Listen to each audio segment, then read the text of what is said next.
നമ്മൾ ആഗ്രഹിക്കുന്ന ഫലം എങ്ങനെ നമുക്ക് ഉപബോധ മനസ്സിന്റെ ശക്തി ഉപയോഗിച്ചുകൊണ്ട് നേടിയെടുക്കാം എന്നതിനെ കുറിച്ചായിരുന്നു കഴിഞ്ഞ പ്ലേലിസ്റ്റിൽ നമ്മൾ സംസാരിച്ചത്. ഇന്ന് പുതിയ പ്ലേലിസ്റ്റ് ആരംഭിക്കുകയാണ്. സമ്പന്നനാകുവാൻ ഉപബോധ മനസ്സിന്റെ ശക്തിയെ എങ്ങനെ ഉപയോഗിക്കാം എന്നതിനെ കുറിച്ചാണ് നമ്മുടെ ഈ പ്ലേലിസ്റ്റ്. വാസ്തവത്തിൽ സമ്പന്നനാകുക എന്നത് ഉപബോധ മനസ്സിന്റെ ശക്തിയെ ഉപയോഗിക്കുമ്പോൾ വളരെ എളുപ്പമുള്ള ഒരു കാര്യമാണ്. അതുകൊണ്ട് തന്നെ 3-4 വീഡിയോകൾക്കുള്ളിൽ ഈ പ്ലേലിസ്റ്റ് പൂർത്തിയാക്കണമെന്നാണ് ഉദ്ദേശിക്കുന്നത്. ഉപബോധ മനസ്സിന്റെ ശക്തി ഉപയോഗിച്ചുകൊണ്ട് സമ്പന്നനാകുക എന്നത് വളരെ എളുപ്പമുള്ള ഒരു കാര്യമാണെന്ന് പ്രസ്താവിച്ചിരുന്നു. അതെ, ആ പ്രസ്താവന ശരിയാണ്. എന്നാൽ ഉപബോധ മനസ്സിനെ ഉപയോഗിച്ചുകൊണ്ട് സമ്പന്നനാകുവാൻ വേണ്ടി നമ്മൾ ചെയ്യുന്ന കാര്യങ്ങളിലെ ചില അബദ്ധങ്ങൾ നമുക്ക് നേരെ വിപരീതമായ ഒരു ഫലം കൊണ്ടുവന്ന് തന്നേക്കാം. അതുകൊണ്ട് ആ അബദ്ധങ്ങളിൽ നിന്നും ദൂരെ മാറി നിൽക്കേണ്ടത് നമുക്ക് അത്യാവശ്യമാണ്. എങ്ങനെ ശരിയായ രീതിയിൽ നമ്മുടെ ഉപബോധ മനസ്സിനെ സമ്പന്നനാകുവാൻ വേണ്ടി നമുക്ക് ഉപയോഗിക്കാം എന്നതിനെ കുറിച്ച് ഈ വീഡിയോയിൽ നമ്മൾ പരാമർശിക്കും.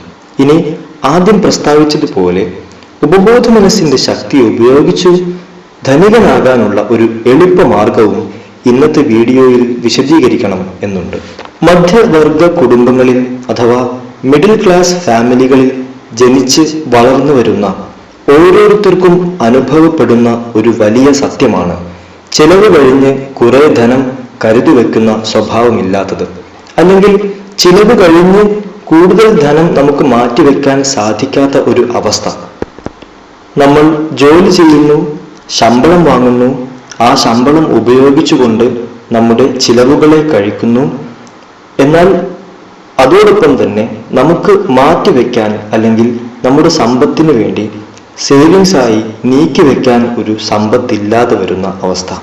ഇതെന്തുകൊണ്ടാണ് സംഭവിക്കുന്നത്? ആദ്യം മനസ്സിലാക്കേണ്ടത് ഈ കാര്യമാണ്. ഇതിന് കാരണമെന്ന് പറയുന്നത്, നിങ്ങൾ ചിലവ് കഴിഞ്ഞ് കുറെ ധനം കരുതി വെക്കുന്ന സ്വഭാവമുള്ളയാളല്ല എന്ന് നിങ്ങളുടെ ഉപബോധ മനസ്സിനോട് പറഞ്ഞ് വിശ്വസിപ്പിച്ചതുകൊണ്ടാണ്.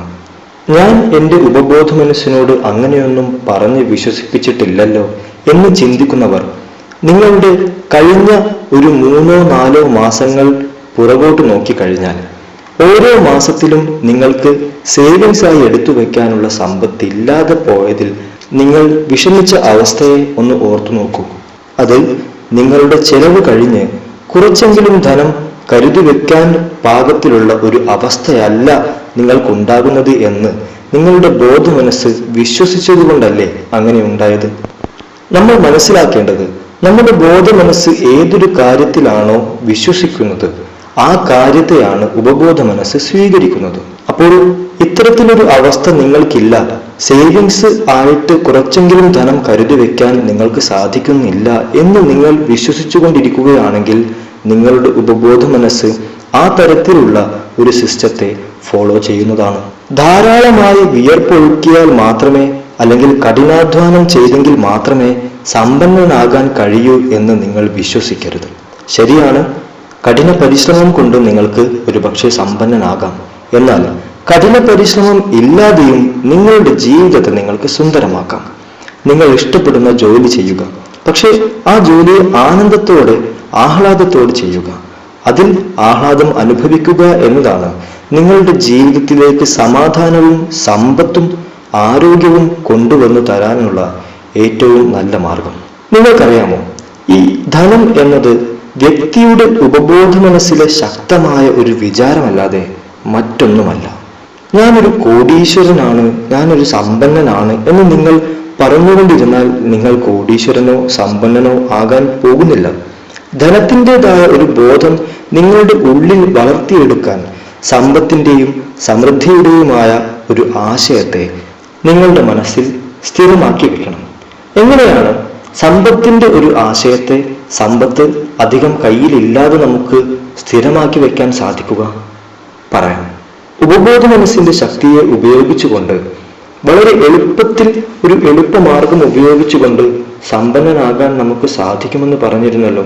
ഒരുപക്ഷെ ഈ വീഡിയോ കണ്ടു കഴിഞ്ഞാൽ എനിക്ക് സമ്പത്തും വിജയവും ആവശ്യമാണ് എന്ന് നിങ്ങൾ ചിന്തിച്ചേക്കാം. ഇനി വരാൻ പോകുന്ന ദിവസങ്ങളിൽ സമ്പത്ത്, വിജയം എന്നിങ്ങനെ ഒരു 5 മിനിറ്റ് സമയം ആവർത്തിച്ച് പറഞ്ഞു നോക്കൂ. ഓരോ ദിവസവും വെറും 5 മിനിറ്റ് മാത്രം എടുത്തിട്ട് സമ്പത്ത്, വിജയം എന്നിങ്ങനെ ആവർത്തിച്ചു നോക്കുക. നിങ്ങൾ ഉറങ്ങാൻ പോകുന്നതിന് തൊട്ടു മുമ്പും ഉറങ്ങി എഴുന്നേറ്റത്തിന് ഏറ്റവും അടുത്ത സമയത്തും ഇത് ചെയ്യുന്നതാണ് ഏറ്റവും ഉത്തമം. വിജയം, സമ്പത്ത് എന്നീ വാക്കുകൾക്ക് അതിശക്തമായ ബലമുണ്ട്. അവ നിങ്ങളുടെ ഉപബോധ മനസ്സിന്റെ ആന്തരിക ശക്തിയെ പ്രതിനിധീകരിക്കുകയാണ് ചെയ്യുന്നത്. നിങ്ങൾ സമ്പത്ത്, വിജയം എന്നിങ്ങനെ നിങ്ങളുടെ ഉപബോധ മനസ്സിനോട് ഒരു വിശ്രമാവസ്ഥയിൽ ഇരുന്നു കൊണ്ട് ആവർത്തിക്കുകയാണെങ്കിൽ പതിയെ പതിയെ ഉപബോധ മനസ്സ് ഈ വാക്കുകളെ നിങ്ങളുടെ ആശയമായി സ്വീകരിക്കും. പിന്നീട് ഉപബോധ മനസ്സിന്റെ രീതി അനുസരിച്ച് നിങ്ങൾക്ക് ആ ആശയത്തിന്റെ ഫലം ലഭിക്കുമെന്നുറപ്പാണ്. എങ്ങനെയാണ് ഈ 2 വാക്കുകളെ നിങ്ങൾ ആവർത്തിക്കുമ്പോൾ ഉപബോധ മനസ്സ് അതൊരാശയമായി സ്വീകരിക്കുന്നത് എന്ന് മനസ്സിലാക്കേണ്ടേ? ധനം എന്ന് നിങ്ങൾ സംസാരിക്കുമ്പോൾ അല്ലെങ്കിൽ വിജയം എന്ന് നിങ്ങൾ സംസാരിക്കുമ്പോൾ നിങ്ങളുടെ മനസ്സിൽ ഒരു തരത്തിലുള്ള സംഘർഷവും ഉണ്ടാകുന്നില്ല. കുറച്ചുകൂടി എളുപ്പത്തിൽ മനസ്സിലാക്കുവാൻ വേണ്ടി 2 പേരുകളെ ഇവിടെ ഉദ്ധരിക്കാൻ പോവുകയാണ്. ആദ്യത്തെ പേര് പറയുമ്പോൾ അത് കേൾക്കുന്ന സമയത്ത് നിങ്ങളുടെ മനസ്സിലേക്ക് എന്താണ് ഓടി വന്നത് എന്ന് നിങ്ങൾ ചിന്തിക്കുക. രണ്ടാമത്തെ പേര് പറയുമ്പോഴും ഇത് തന്നെ ആവർത്തിക്കുക. എന്താണ് നിങ്ങളുടെ മനസ്സിലേക്ക് ആദ്യമായി ഓടി വരുന്നത് എന്നത്. ശരി, ആദ്യത്തെ പേര് കൃഷ്ണ ഭഗവാൻ. എന്താണ് നിങ്ങളുടെ മനസ്സിലേക്ക് ഓടി വന്നത്? പുരാണത്തിൽ നിങ്ങൾ കണ്ടു മറന്ന അല്ലെങ്കിൽ ചെറുപ്പകാലത്തോ ഈ അടുത്തിടെയോ നിങ്ങൾ കണ്ടു പോന്നിട്ടുള്ള കൃഷ്ണ ഭഗവാന്റെ ഒരു ചിത്രം. ഇനി അടുത്ത പേര് പറയാൻ പോകുന്നത് കൃഷ്ണൻ. ഇപ്പോൾ കൃഷ്ണൻ എന്ന പേര് കേൾക്കുമ്പോൾ ഒരു പക്ഷേ നിങ്ങൾക്ക് കൃഷ്ണ ഭഗവാനെ ഓർമ്മ വന്നു കാണും. അതല്ലെങ്കിൽ നിങ്ങളുടെ അയൽപക്കത്തോ നിങ്ങളുടെ സഹപാഠികളിലോ ഉള്ള നിങ്ങളുടെ കൂട്ടുകാരിലോ ഉള്ള ഒരു കൃഷ്ണനെ നിങ്ങളുടെ മനസ്സിലേക്ക് നിങ്ങൾക്ക് ഓർമ്മ വന്നേക്കാം. ഇവിടെ ഈ രണ്ടാമത്തെ പേര് കേട്ട സമയത്ത് അത് നിങ്ങളുടെ മനസ്സിൽ ഒരു കൺഫ്യൂഷൻ സൃഷ്ടിച്ചു. അങ്ങനെ ഒരു കൺഫ്യൂഷൻ ധനം അല്ലെങ്കിൽ വിജയം എന്ന് പറയുന്ന സമയത്ത് നിങ്ങൾക്കുണ്ടാകുന്നില്ല. കാരണം ധനം എന്ന് പറയുമ്പോൾ നിങ്ങൾ കാശിനെയാണ് നിങ്ങളുടെ മനസ്സിലേക്ക് കാണുന്നത്. നിങ്ങൾ ഏതൊരു കാര്യത്തെ ഉപബോധ മനസ്സിലേക്ക് കൊടുക്കുമ്പോഴും നിങ്ങൾ അതിനെ ഏത് രീതിയിലാണോ ചിത്രീകരണം നടത്തിയിട്ടുള്ളത് ആ ചിത്രത്തെ പരതുകയാണ് നിങ്ങളുടെ ഉപബോധ മനസ്സ് ചെയ്യുക. അപ്പോൾ നിങ്ങൾ കൊടുക്കുന്ന വാചകത്തിനെ ഒരു ചിത്രരൂപത്തിൽ ഉപബോധ മനസ്സ് ആശയമായി സ്വീകരിക്കുന്നു. അതുകൊണ്ട് തന്നെ ധനം, വിജയം, സമ്പത്ത് എന്നിങ്ങനെയുള്ള വാക്കുകൾ ഉപയോഗിച്ചാൽ നിങ്ങളുടെ ഉപബോധ മനസ്സ് ആ വാക്കുകളെ നിങ്ങളുടെ ആശയമായി അല്ലെങ്കിൽ ഉപബോധ മനസ്സിലേക്കുള്ള ചോദ്യമായി സ്വീകരിക്കാൻ തുടങ്ങും. ഇനി സമ്പന്നനാകുവാൻ വേണ്ടി ഉപബോധ മനസ്സിന്റെ ശക്തിയെ ഉപയോഗിക്കുമ്പോൾ ഏറ്റവും അധികം ശ്രദ്ധിക്കേണ്ട കാര്യങ്ങളിൽ ഒന്ന് എന്ന് പറയുന്നത് നിങ്ങൾ സമ്പന്നനാണ് എന്ന് സ്വയം വിശ്വസിക്കുക എന്നതാണ്. സമ്പത്തിൻ്റെതായ ആശയത്തിൽ ജീവിക്കുമ്പോൾ നിങ്ങളുടെ മനസ്സിൽ സമ്പത്തിന്റെ അനുഭൂതി അഭിവൃദ്ധിപ്പെടും. സമ്പത്തിന്റെ അനുഭൂതി സമ്പത്തിനെ സൃഷ്ടിക്കുകയാണ് ചെയ്യുക. അതായത് നിങ്ങൾ സമ്പന്നനാണ് എന്ന് നിങ്ങൾ വിശ്വസിച്ചു കഴിഞ്ഞാൽ, നിങ്ങളുടെ ബോധ മനസ്സുകൊണ്ട് നിങ്ങൾ ആ ഒരു കാര്യത്തെ അംഗീകരിച്ചു കഴിഞ്ഞാൽ നിങ്ങളുടെ ഉപബോധ മനസ്സ് മനസ്സിലാക്കും നിങ്ങൾ സമ്പന്നനാണ് എന്നത്. അതുകൊണ്ട് തന്നെ ഇപ്പോൾ നിങ്ങൾ സമ്പന്നനല്ലെങ്കിൽ സമ്പന്നതയിലേക്ക് എങ്ങനെ നിങ്ങൾ എത്തിക്കാം എന്നതിന് ഒരു മാർഗത്തെ കണ്ടുപിടിച്ചുകൊണ്ട് ഉപബോധ മനസ്സ് നിങ്ങൾക്ക് സമ്പത്ത് കൊണ്ടുവന്നു തരും. ഇത് എല്ലായ്പ്പോഴും മനസ്സിൽ സൂക്ഷിക്കുക. നിങ്ങൾ ഏതൊരു ആശയത്തെയാണോ നിങ്ങളുടെ ഉപബോധ മനസ്സിലേക്ക് നിക്ഷേപിക്കുന്നത് ആ ആശയത്തെ നിങ്ങളുടെ ഉപബോധ മനസ്സ് വർദ്ധിപ്പിക്കുകയാണ് ചെയ്യുക. നിങ്ങൾ ദരിദ്രനാണ് എന്ന് വിശ്വസിച്ചു കഴിഞ്ഞാൽ, നിങ്ങൾക്ക് സേവിങ്സ് ഒന്നും ഇല്ല എന്ന് നിങ്ങൾ വിശ്വസിച്ചു കഴിഞ്ഞാൽ തീർച്ചയായും നിങ്ങൾ അങ്ങനെ തന്നെ ജീവിച്ചു പോകും. മറിച്ച് നിങ്ങൾ സമ്പന്നനാണ് എന്ന് നിങ്ങൾ വിശ്വസിച്ച് ആ രീതിയിൽ കാര്യങ്ങൾ മുന്നോട്ട് കൊണ്ടുപോയി കഴിഞ്ഞാൽ തീർച്ചയായും സമ്പത്ത് നിങ്ങളിലേക്ക് ഉപബോധ മനസ്സ് കൊണ്ടുവന്നു തരും. എന്നാൽ ഇത്തരത്തിൽ ഉപബോധ മനസ്സിലേക്ക് ആത്മകൽപ്പനകൾ അഥവാ അഫർമേഷൻസ് നൽകുന്നവർ ഞാൻ സമ്പന്നനാണ് എന്ന് ആഴ്ചകളോ മാസങ്ങളോ സ്ഥിരമായി ആവർത്തിച്ചിട്ട് പോലും അവരുടെ ജീവിതത്തിൽ സമ്പത്തിന്റെ യാതൊരുവിധ അഭിവൃദ്ധിയും കാണാതെ മനം മെടുത്തവരുണ്ട്. ഇതെന്തുകൊണ്ടാണ് സംഭവിക്കുന്നത്?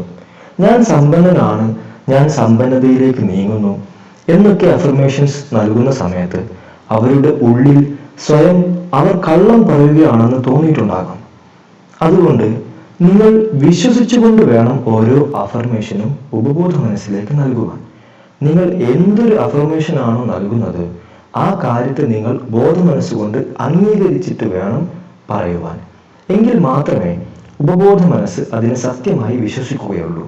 മറിച്ച് നിങ്ങൾ ബോധ മനസ്സിൽ ഞാൻ സമ്പന്നനല്ലല്ലോ എന്ന് ചിന്തിച്ചുകൊണ്ട് ഞാൻ സമ്പന്നനാണ്, ഞാൻ സമ്പന്നതയിലേക്ക് നീങ്ങുന്നു എന്ന് ആവർത്തിച്ചു കഴിഞ്ഞാൽ നിങ്ങൾ ഓരോ വട്ടം ആവർത്തിക്കുമ്പോഴും ഞാൻ സമ്പന്നനല്ലല്ലോ എന്ന നിങ്ങളുടെ വിശ്വാസത്തെയാണ് ഉപബോധ മനസ്സ് സ്വീകരിക്കുക.